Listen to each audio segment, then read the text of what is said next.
Greetings, St. Paul's Church.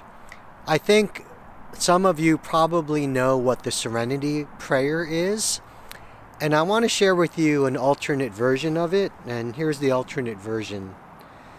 Lord, give me coffee to change the things I can, and wine to accept the things I can't. Okay, now let me read the real Serenity prayer.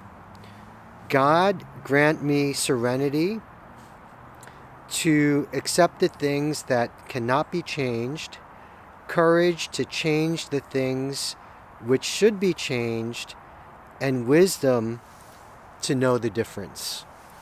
That's a very powerful prayer that some of us have heard for years, and it's a great lesson and it's a great reminder. I had lunch with someone today who happens to be a minister and a little bit older, a little bit wiser than me. And he said something interesting. He said he read something where the argument was that meritocracy is killing us. It took me a while for me to get what he was trying to say.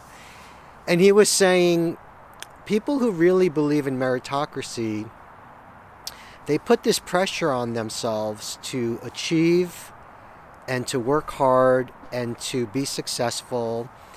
And they get into this cycle where it's never enough. You never rest because you achieve one thing, but it's not good enough. So you need to achieve the next thing.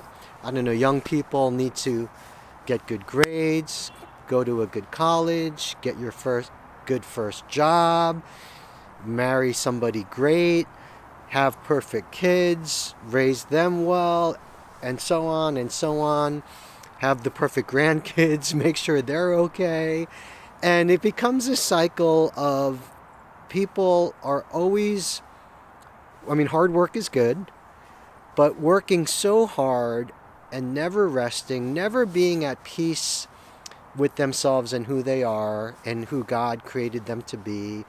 But this constant cycle of non-stop longing for the next achievement and this non-stop grind for achieving the next thing and the next thing and the next thing. I'm still wrapping my brain around this. I kind of argued with him a little bit and tried to provide some counterpoints. I did tell him that it was ironic because a few days earlier I was talking to another friend and I said, I really like those few people I know in life who take a job that they're totally overqualified for because they're at peace. They don't need to prove anything to themselves or to others, and they took the job that was right for them. I don't mean to be confusing, but that person argued with me. No, I disagree. Everyone should strive to work harder and achieve the most that they can. I haven't wrapped my brain around all of this, but what I want to share is that serenity prayer, which came to my mind and my heart, that God would grant you and I the wisdom to know the peace to know the things that we can't change, the courage to change the things that we can, and the wisdom to know the difference. And I really hope that you and I and our loved ones would really find this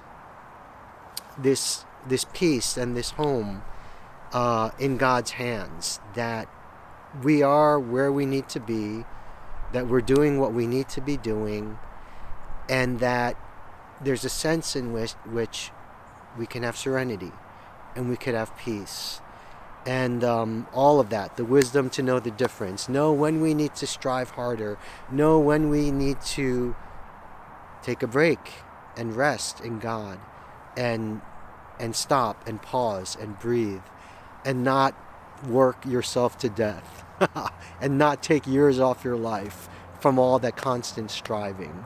And I really believe that we people of God should find that healthy balance and that the pendulum swing would not go too far from one end to the other. I know maybe this short message this week was a little philosophical, a little confusing, but if it was, just look up the Serenity Prayer, pray it out loud, meditate on it, repeat it, murmur it, and make it a part of your mind and your heart.